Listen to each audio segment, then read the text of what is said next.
Alerte dinguerie, l'OGC Nice fait tomber le PSG, les U18 des Sharks Antibes ont soulevé un trophée, la Roca Team surclasse les Barcelonais, le Stade niçois enchaîne une 3e victoire d'affilée, MotoGP et course à pied, on débriefe tout ça avec Lisa au carré. And welcome to Azurément Sport, tous les mardis à partir de 18h15 sur PDJ FM.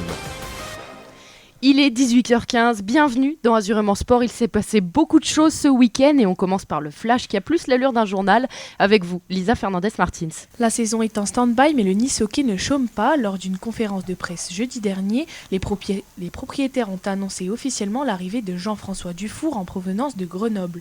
Après 16 ans passés dans l'Isère, le nouveau manager général retrouve Nicolas Tomasini mais aussi son ami de longue date Philippe Bastos. C'est un rêve qu'on avait avec Philippe Bastos d'avoir un jour un club à nous, puis je dirais depuis 2-3 ans, on en parlait de plus en plus, puis à un certain moment, on a eu une opportunité qui s'est présentée, puis on a acheté le club.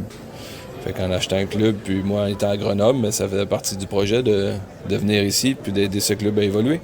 Mais d'ici là, ça va vraiment de construire, d'être patient, de construire de la bonne façon, pas brûler les étapes.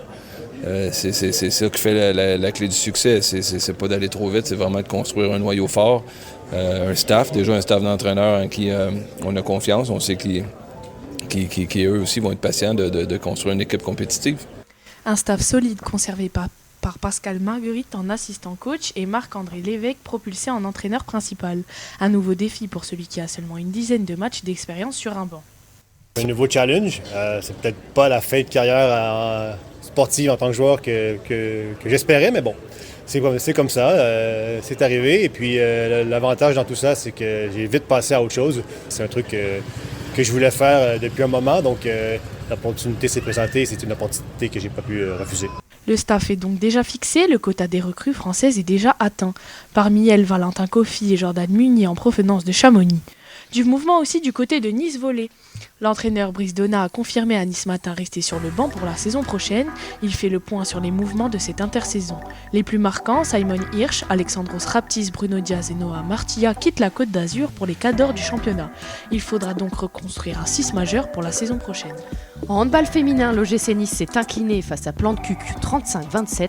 La gardienne adverse était trop forte et les lacunes défensives ont perdu les Niçoises. Pour rêver d'Europe cette année, il faudra se ressaisir dans 2 semaines face à Saint-Amand.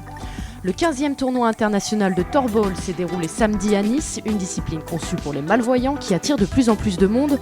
Au bout d'un match endiablé, l'équipe de Nice devient championne après 2 médailles d'argent. Un petit mot de water-polo, les féminines de l'Olympique Nice Natation ont battu l'INSEP 11-7. Avec cette opération, elles se qualifient pour le Final Four qui aura lieu à Lille le 17 et 18 mai prochain. En National 2, défaite cruelle de Grasse face à Toulon sur une décision qui fait débat. Un pénalty accordé aux Toulonnais, le RCPG perd le match à la 78e, 1-0.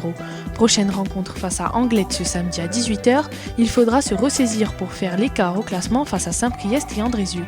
De son côté, l'AS Cannes enchaîne. Les Cannois ont écrasé Bergerac. Un match à sens unique, score final 7-0. Ils reviennent à 6 points du Puy. Rendez-vous ce samedi également face à Toulon. Et on reste sur la pelouse avec Azurément Goal. Guessant, le but d'Evan Guessant. C'est parti pour Azurément Goal.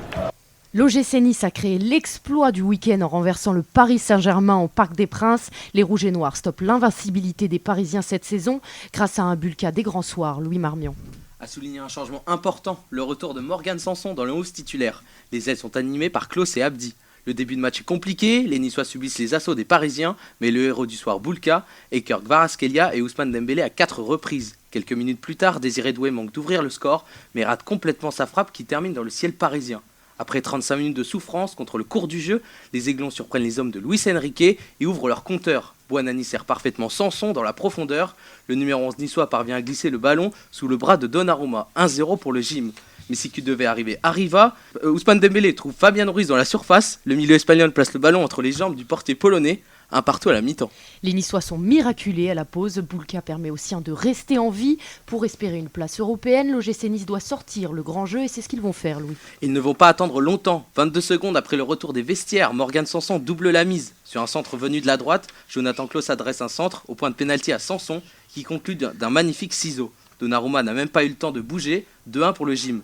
Suite au second but, les Niçois reculent, mais le portier polonais ne cède pas. Les Rouges et Noirs en profitent même pour assommer les Parisiens d'un troisième but. Sur un coup franc similaire à un mini-corner, Buonanni adresse un centre à Enda Chimillé qui place une tête décroisée. 3-1 pour les Aiglons. Les hommes de Francaise tiennent leur exploit. Les Parisiens poussent et se procurent de franches occasions, mais c'était sans compter sur Boulka. Le portier niçois termine la soirée avec pas moins de 12 arrêts.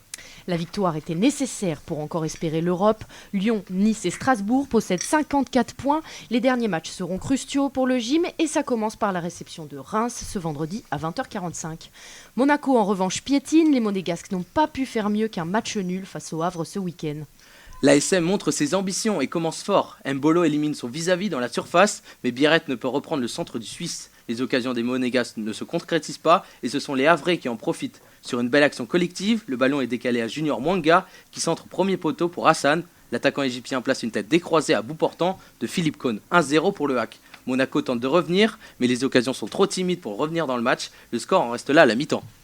Déçu de la première période proposée par ses joueurs, Adulter procède alors à des changements pour tenter de renverser la mise. En effet, dès le début de la seconde période, le coach de l'ASM remplace Ben Seguir et Camara pour Minamino et Al-Mousrati. Plus volontaires et plus haut sur le terrain, les Monégasques sont de plus en plus dangereux, mais leurs efforts deviennent payants à l'heure de jeu. Suite à une longue touche sur Biarrette, l'attaquant danois dos au jeu parvient à centrer. Vanderson reprend de voler le ballon, le gardien vrai relâche la frappe et atterrit dans les pieds du serial killer monégasque Mika Biarrette qui n'a plus qu'à pousser la balle au fond des filets. Le match est relancé, l'ASM ne veut pas se contenter du match nul, les Havrais reculent mais Mathieu Gorgelin stoppe les offensives des Rouges et Blancs.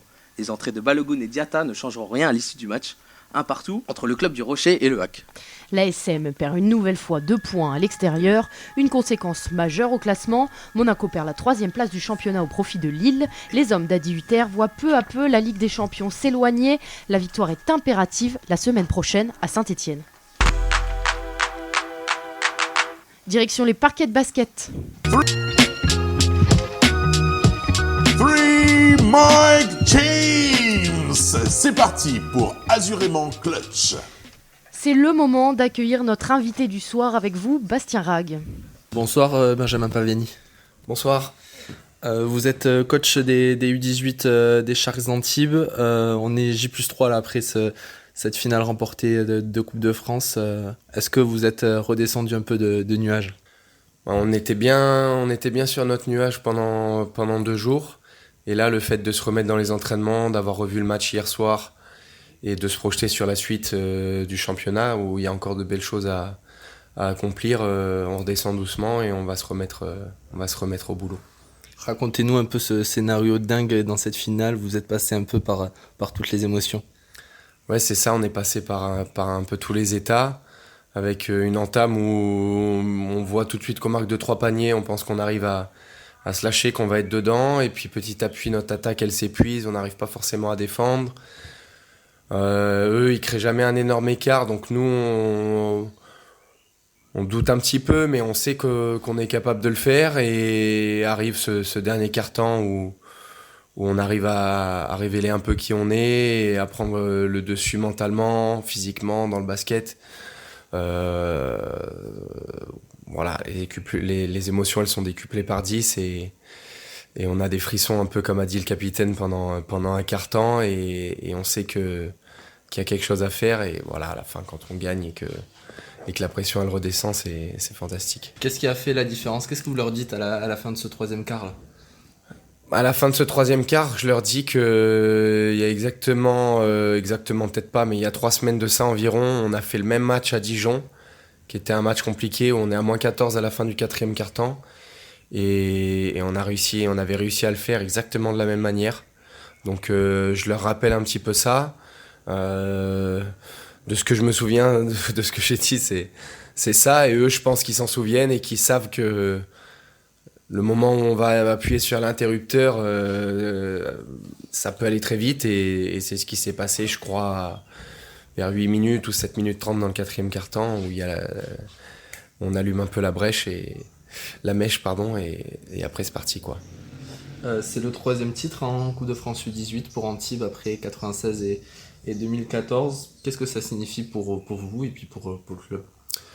Pour le club, c'est une fierté, c'est important parce que Antibes, ça a toujours été un club formateur qui mise beaucoup sur les jeunes et qui est très fier de cette étiquette-là. Alors 96, j'étais pas là, mais personnellement, 2014, c'était déjà... moi, je venais d'arriver au centre de formation d'Antibes.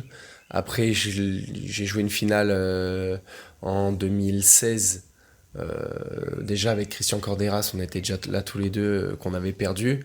Et là, pouvoir la gagner, nous, moi personnellement, encore plus énorme. Mais voilà, c'est super pour le club d'y apparaître régulièrement et là de la gagner cette année avec cette équipe qui est géniale. Racontez-nous un peu cette relation que vous avez avec Christian Corderas et puis aussi avec Benjamin Monclar. Avec Christian Corderas, ça fait maintenant, depuis 2013, ça fait maintenant plus de 12 ans qu'on travaille ensemble sur le centre de formation. Moi, je suis arrivé en tant que préparateur physique, puis j'ai pris la place d'assistant.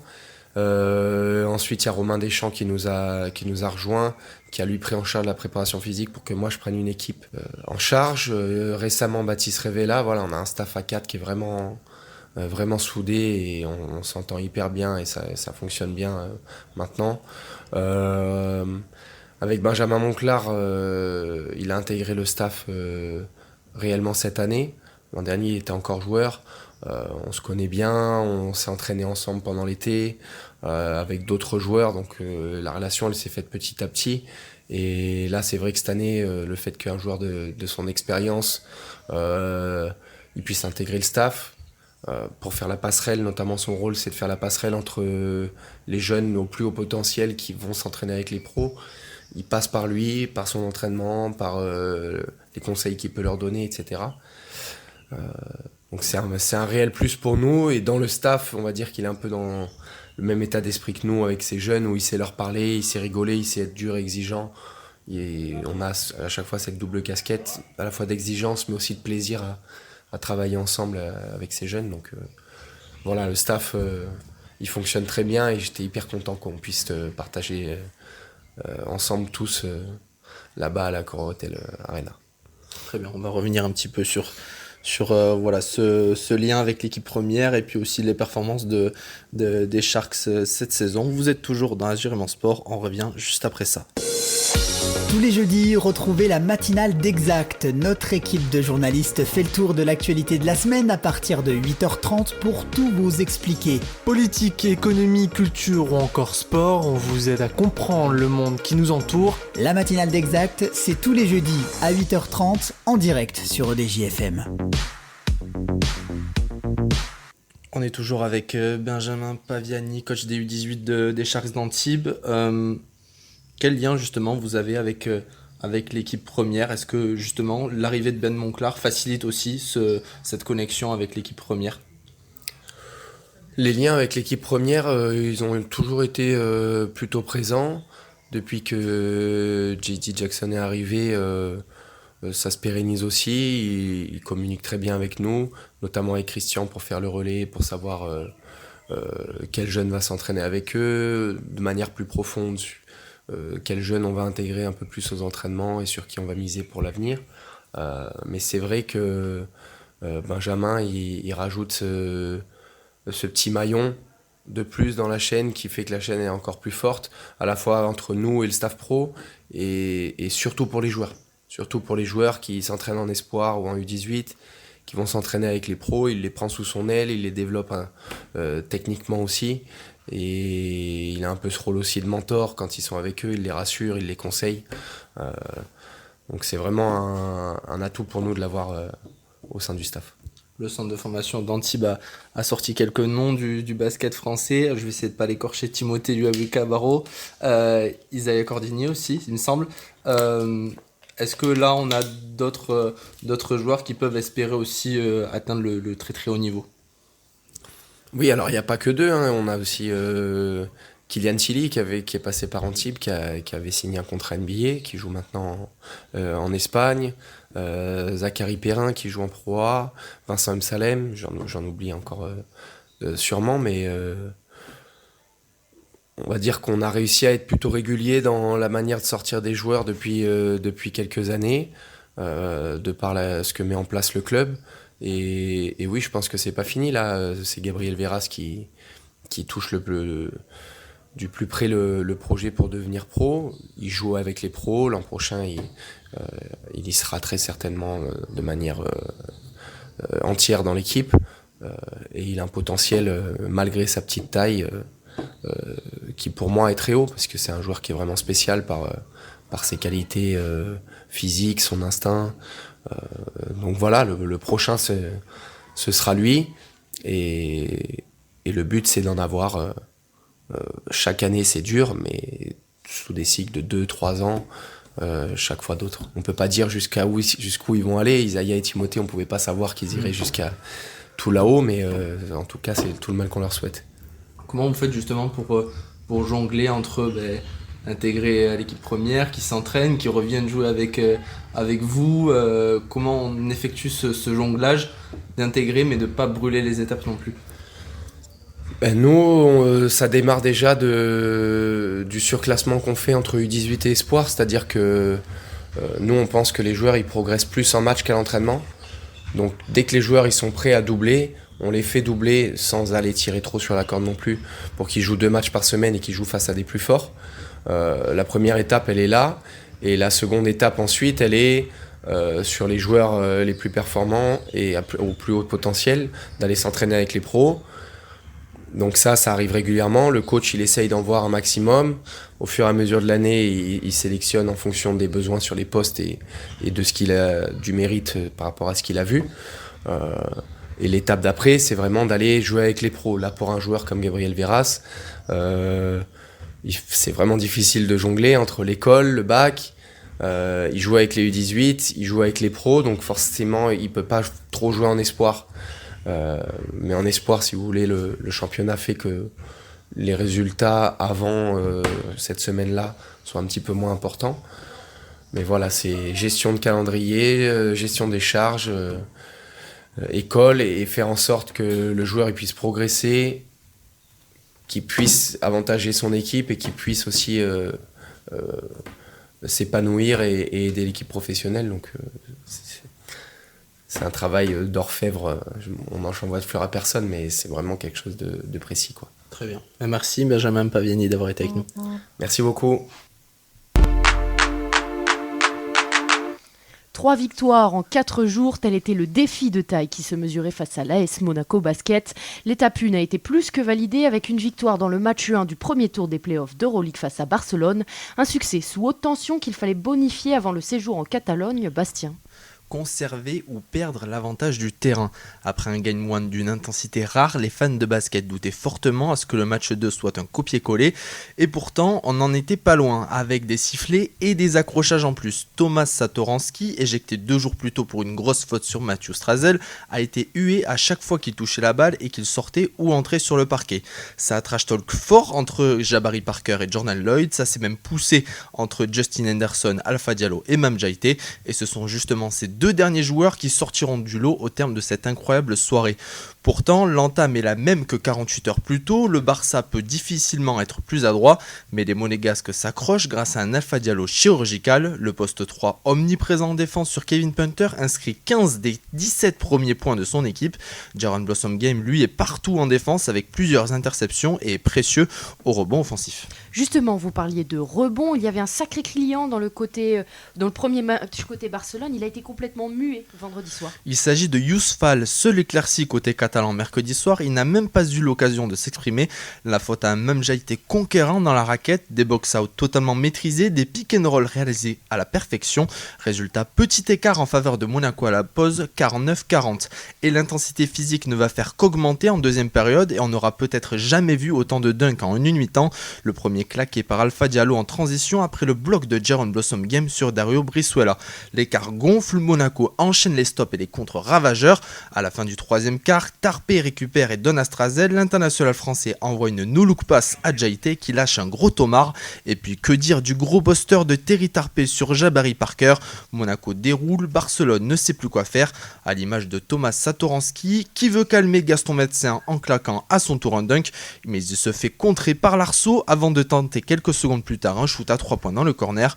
Pour le plus grand bonheur de la salle, énorme airball, Barcelone est à terre, Monaco conserve son avantage du terrain avec une victoire amplement méritée 92-79. En après-match, le MVP Mam Jaité, 20 points à 9 sur 9 et 27 dévals, loue cette grosse performance, un peu perturbé par le plaçage de Bossum Game, essayant de le déconcentrer.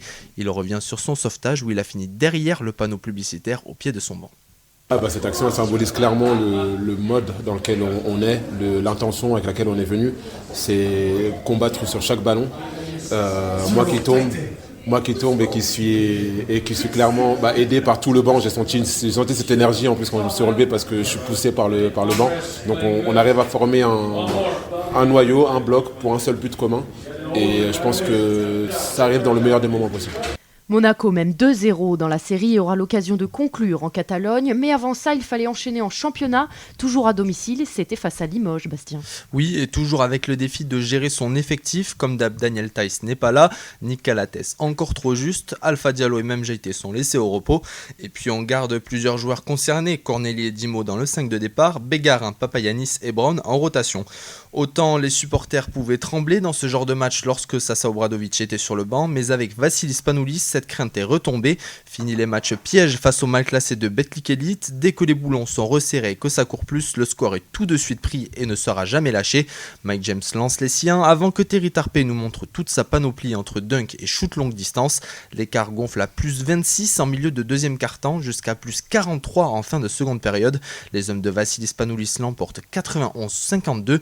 Aucun joueur ne dépasse les 15 points, preuve encore une fois de bonne circulation du ballon et d'un très bon management du coach grec. Concernant Monaco Basket, là ils sortent de deux énormes performances en Euroleague face à Barcelone. Est-ce que vous avez suivi et quel avis vous faites de ce Monaco-là? Est-ce qu'avec Vassilis Panoulis ça peut aller très très haut? Forcément ils peuvent aller très très haut. Vassilis Panoulis, leur grande force c'est que ils sont capables sur un match qui est important d'élever le niveau de jeu à un niveau que peu d'équipes peuvent atteindre, à la fois défensivement et offensivement. Offensivement par le fait qu'ils ont des joueurs d'un niveau supérieur avec Mike James, Daniel Theis qui a une carrière hors norme, Eli Okobo qui est sur une pente ascendante qui je pense atteint presque le sommet de sa forme. Et défensivement ils sont un peu plus irréguliers qu'avant. Alors à la fois offensivement je les trouve mieux, je les trouve plus stables, plus réguliers, défensivement moins, mais on sait qu'une grande équipe dans un grand match elle est capable de faire ce qu'il y a à faire, et je pense que là sur ces playoffs c'est ce qui monte, c'est que maintenant que la saison régulière elle est finie, on a vu 2 matchs de haut niveau où les joueurs ont pris le dessus, et si je dois faire un pronostic, je les vois bien prendre le 3e directement à Barcelone. Alors sur le premier ou sur le deuxième, je sais pas, mais je pense qu'ils finiront la série là-bas. Très bien. Est-ce qu'il y a des joueurs des joueurs un peu frissons qui vous plaisent dans l'équipe de Monaco? Je dirais, c'est pas un joueur frisson, mais Mathieu Strazel, on le jouait en U18 et il nous a fait mal. Du coup, je l'aimais pas trop, mais c'était plus une réaction de compétiteur. Et de plus en plus, j'ai du respect pour ce qu'il fait parce qu'il passe les étapes une à une jusqu'à me faire lever de ma... J'étais dans la salle en équipe de France quand il a mis le tir contre le Japon et j'étais son premier fan. Donc voilà, pour moi, lui, il force le respect de par la progression et le caractère qu'il peut avoir. Et si je devais donner un autre joueur, j'aime assez Daniel Theis dans la polyvalence qu'il peut avoir en tant que joueur intérieur. Je le trouve essentiel à l'équipe. Tous les cadres auront joué autour de 20 minutes maximum, de bon augure pour tenter le sweep demain soir à 19h à Barcelone. Le prochain match de championnat aura lieu dimanche à 16h30 sur le parquet de La Rochelle. Retour au grand air avec Azurément Mall. Jingle.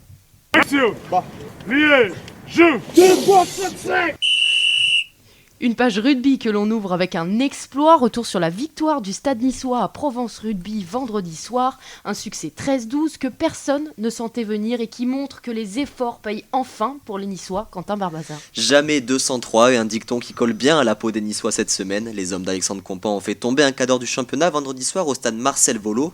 Lors du derby face à Aix, les Niçois ont lutté et ont été constants pendant 80 minutes pour renverser la hiérarchie. Dans un match âpre, haché par les en avant et les mêlées, les Niçois ont résisté grâce à un paquet d'avance souverain et surtout une jeunesse insouciante, à l'image d'un Kylian Laurence mort de faim sur chaque zone de plaquage. Le jeune de 20 ans a réalisé un impressionnant 11 sur 11. Il est le grand artisan de la victoire des Rouges et Noirs et de la performance défensive XXL qu'ils ont réalisée. On écoute à ce propos le coach de la défense Jamie Cudmore, forcément heureux après la rencontre. Très fier de ce groupe qui lâche rien du tout, qui continue de bosser. C'est quand même défendu plusieurs ballons sur notre ligne. Je suis extrêmement fier de le travail qu'ils ont fait là défensivement.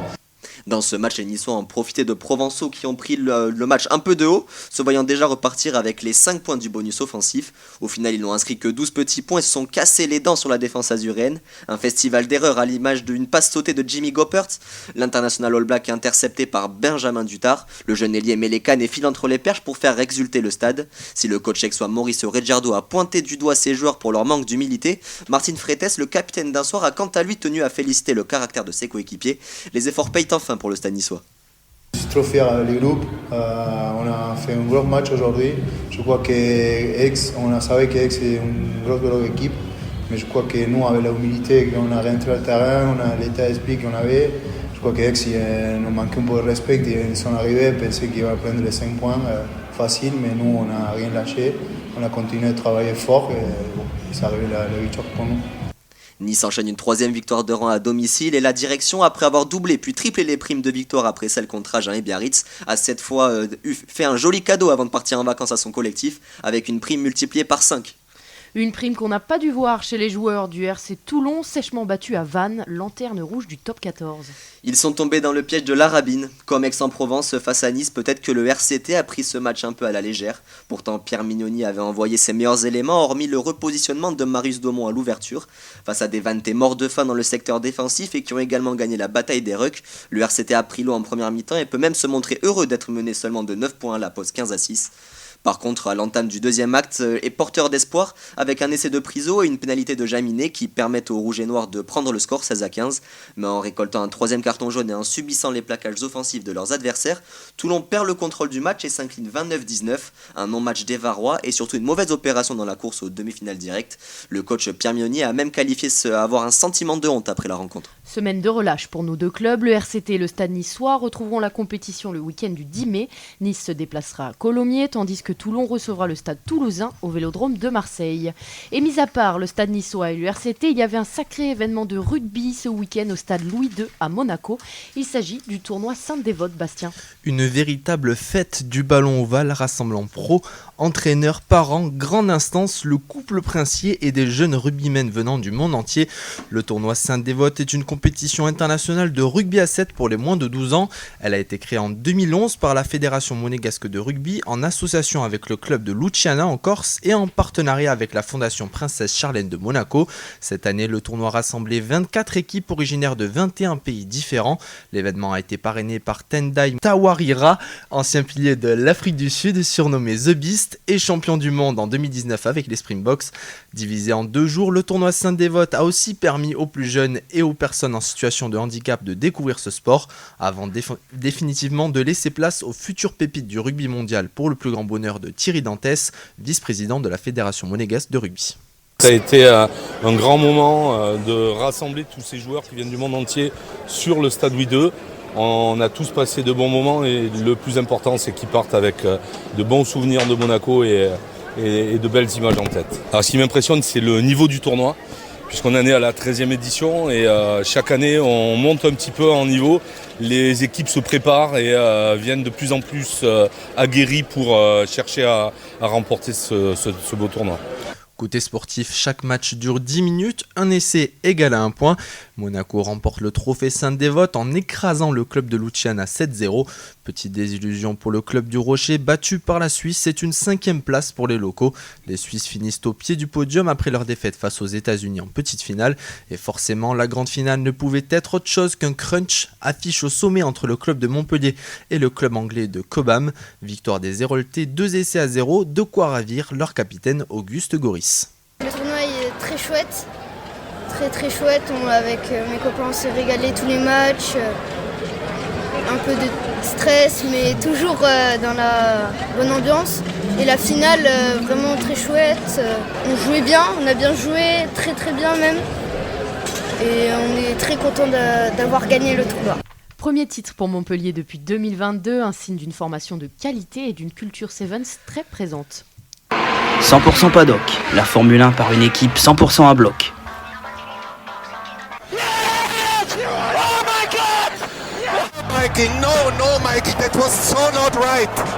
Retrouvez-nous tous les lundis à 18h en live sur Twitch et en rediffusion sur YouTube le mardi. Au programme, débrief de la course, actualité, inside et tout ça dans la bonne humeur. 100% paddock, une équipe 100% à bloc.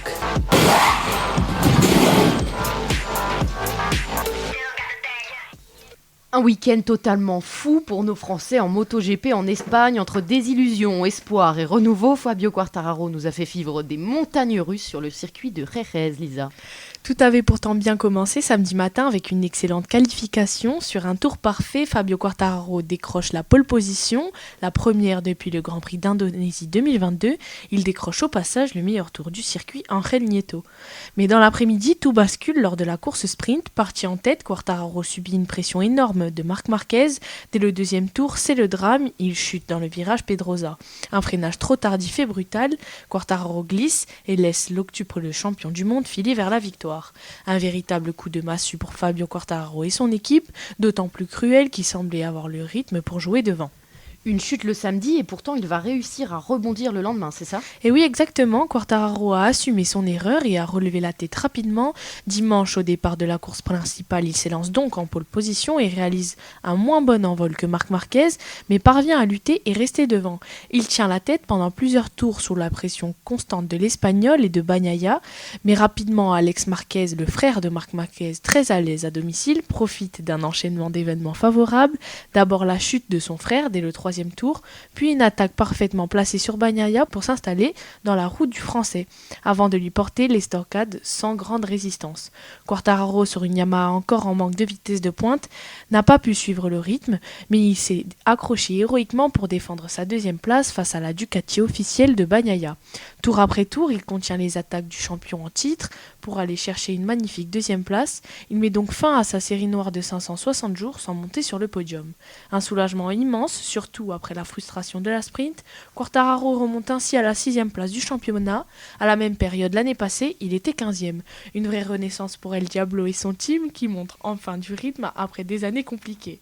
De son côté, Johan Zarco a vécu un week-end cauchemardesque, moyennement qualifié avec une 10e place, chute pendant la sprint rejoignant Quartararo dans les seuls abandons de la course.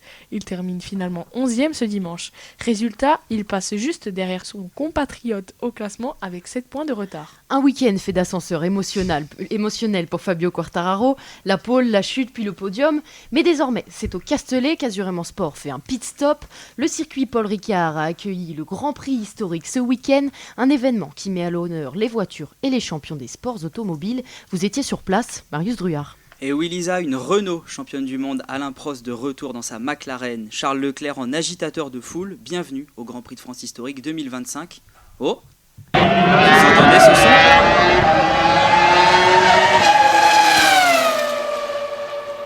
Et oui, une Formule 1, la Renault R25, le moteur V10. Ce son, juste ce son, c'était la voiture phare de ce Grand Prix historique. C'est le mise à l'honneur tout le week-end. La Renault championne du monde de F1 en 2005 avec Fernando Alonso. Peu de jeunes ont connu cette voiture, mais là, ce week-end, elle fascine. Tant par son mélange de bleu et de jaune si caractéristique de la marque française, que par son bruit. En piste samedi et dimanche pour des démonstrations, c'est l'ancien pilote Franck Montagny qui était au volant. Avec plus de 30 000 km d'essai dans cette voiture en tant que pilote réserviste, il connaît la bête. Des retrouvailles sensationnelles, un privilège pour l'actuel consultant F1 de Canal+. C'était juste génial, la voiture c'est un vélo, ça roule vite, c'est agressif, c'est physique. Là, content de faire que 3 tours. et non, puis ouais, je me suis vraiment régalé. Franchement, c'est une très belle journée. Mais ce Grand Prix historique, c'était aussi l'occasion de communier avec l'histoire de la Formule 1. N'est-ce pas, Marius ? Oui, toutes les plus grandes marques de l'histoire de la discipline étaient présentes. Ferrari, McLaren, Lotus. Et avec des pilotes d'exception. Alain Prost, Jean Alesi, Jacques Villeneuve et même René Arnoux, pour les plus anciens d'entre nous. Charles Leclerc a même fait une apparition de quelques heures pour profiter et grimper dans une Ferrari. Les pilotes amateurs ont aussi tout donné dans le but d'honorer les voitures du passé. Il y en avait en piste de 8h à 20h. Imaginez le bonheur. Près de 100 000 personnes étaient massées dans l'enceinte du circuit durant ces 3 jours. Un rassemblement qui rappelle que la France est un pays de sport automobile, malgré l'absence d'un Grand Prix de Formule 1. Le Grand Prix historique 2025 a réussi son pari. Jean-Louis Moncé, journaliste, nous a donné son ressenti sur ce phénomène. On a eu à un moment donné une certaine érosion des audiences. Et il faut bien dire qu'avec les séries qui ont été lancées ensuite, les jeunes sont revenus à la Formule 1 et les 15-20 ans, je veux même dire les 15-25 ans, ils veulent vraiment savoir ce qui s'est passé avant. Nous, on fait de l'histoire et tout, et c'est pour ça que vous avez vu le succès de cette épreuve absolument formidable. Moi, j'étais content de voir le circuit Paul Ricard à nouveau vibrer, à nouveau voir les tribunes pleines, etc. Voilà. Un circuit Paul Ricard qui a donc vibré au son des moteurs ce week-end pour nous rappeler que le sport automobile s'épanouit encore en France. Ils étaient plus de 17 500 ce week-end à fouler la promenade des Anglais à l'occasion du semi-marathon international de Nice. Une 33e édition record, un parcours presque plat qui a pu en piéger certains, Lisa. Et oui, la promenade n'avait rien d'un parcours de santé sous les milliers de chaussures de ses coureurs. Dès le départ, les élites sont partis très fort, trop fort pour Alex Nguari, favori qui cède après une attaque d'Eric Ndiema qui bouclera les 21 km en 1h03. Derrière lui, la bataille pour la deuxième place a pris fin entre le 9e et le 12e kilomètre. Raphaël Montoya creuse l'écart face à Arthur Cosson. Mission accomplie en 1h04 et 38 secondes. Même classement que l'année dernière pour le licencié à Nice qui revient sur sa performance. Très difficile, j'ai eu chaud, il fait un peu lourd, mais j'ai fait le chrono que je voulais, 1h04, c'est très bien. J'étais un peu fatigué parce que j'ai fait une grosse semaine d'entraînement. Et deuxième comme l'an passé, très content. Ah oui, c'est toujours sympa de courir à la maison, j'ai eu beaucoup d'encouragement, donc ça motive, c'est très bien. La grosse semaine d'entraînement dont parle Raphaël Montoya, c'est 150 km et un 10 km juste avant d'enchaîner sur ses 21 km ce dimanche, rien que ça. De son côté, Arthur Cosson complète le podium. Le Français reste frustré par le chronomètre en un peu moins d'1h06. Surpris de la place en bien et surpris du chrono en pas bien. C'était mon premier semi, mais j'avais fait le 20 km de Paris, j'avais fait 1h30 secondes. Donc je voulais faire un peu mieux que ça. Donc à peu près autour des 1h03:30. Et puis là, je me suis basé sur les gars avec moi aujourd'hui dans la course, qui sont beaucoup plus forts normalement sur le papier, au moins 1 à 2 minutes plus forts. Du coup, je me suis basé sur eux sur la deuxième partie de course, et puis en fait, on s'est tous endormis. Endormie, elle ne l'était pas. La jeune Inès Amoubi s'empare de la deuxième place du podium, juste derrière Nteya Lucie. Parcours effectué en 1h12. Elle explique la technicité de ce semi-marathon. La course a été assez régulière. J'ai été bien aidée par un ami qui m'avait déjà livré sur une autre course. J'ai eu beaucoup de chance sur ce point-là. On a une super météo, c'est de bon augure pour la suite. La partie avec montée-descente, elle est assez difficile à gérer. On est déjà à mi-course et après derrière, il faut être capable d'enchaîner 10 bornes pareilles. Donc c'est vrai que c'est pas facile, mais heureusement, il n'y a pas eu de gros dégâts. Mais sur un parcours encore plus plat, ça sera encourageant pour un autre chrono. Un événement qui ravit son président, Pascal Thiriot, avec une influence toujours plus grande. Il revient sur cette édition et la possibilité de continuer de faire exploser les jauges dès l'année prochaine. Ça fait plaisir, on voit que la course à pied se développe de plus en plus. On veut nous grossir avec modération parce qu'on veut que les coureurs puissent courir dans les meilleures conditions. Il faut qu'on réussisse à s'étendre un peu plus dans la ville. Point de vue sécuritaire, c'est compliqué. Voilà, si j'arrive à m'étendre un petit peu plus, je pourrais prendre plus de coureurs. Une édition une fois de plus solidaire, plus de 17 000 € ont été reversés à la Banque alimentaire des Alpes-Maritimes. Timing l'oblige, le quiz se fera en one shot aujourd'hui, une question par personne, vous avez la réponse ou non et un qui suis-je pour vous départager. On commence avec Quentin. Quentin, première question. Qui a mis le plus d'essais et combien au RCT cette année ? Gaël Dréan. Ça c'est juste. 11. C'est à un près, on l'accorde, tu auras le droit de participer au Qui suis-je. Bastien, combien d'Azone doit payer à la Ligue de football professionnel ? Je sais pas, 1 million de près. On te l'accordera à 5 millions près. Moi je pensais vous à donne un indice. entre 150 et 400 millions, je dirais un truc comme ça. Il va falloir nous donner une J'ai fourchette. 70 millions toi. Ouais, j'aurais dit 140 moi. J'ai entendu passer, c'était 70 millions. Marius, on a beaucoup entendu parler de participerai Renault quand dans même, ta petit chronique, mais la légendaire Ferrari 330 P4 était également présente au Grand Prix historique. En quelle année a été produite la voiture? J'en sais rien. 1900. Jusque-là, on est bon. 1900, ça doit être dans les années 60. 1900. Bon, ça va être une chance sur 10, hein. Une chance sur 9. 1964. C'était 67, à quelque chose près. Lisa, combien de victoires en course a Fabio Quartararo en MotoGP? Ça compte. On va dire. Je pense que c'est. Faut en mettre. Faut se lancer. Y a rien là, à faut se gagner, mouiller. Ouais, non. Moi je l'ai déjà fait Ouais, je me rappelle plus. 12. C'est 11, donc c'est accordé, on a dit à un près, donc ça marche. Vous avez le droit de participer au quiz Qui suis-je? Bon, vous avez tous le droit d'y participer. Et attendez, parce qu'il y a qui a eu la bonne réponse Quentin et moi. toi. Ok, c'était juste Qui pour rappeler. suis-je? C'était pas à 2 ans près.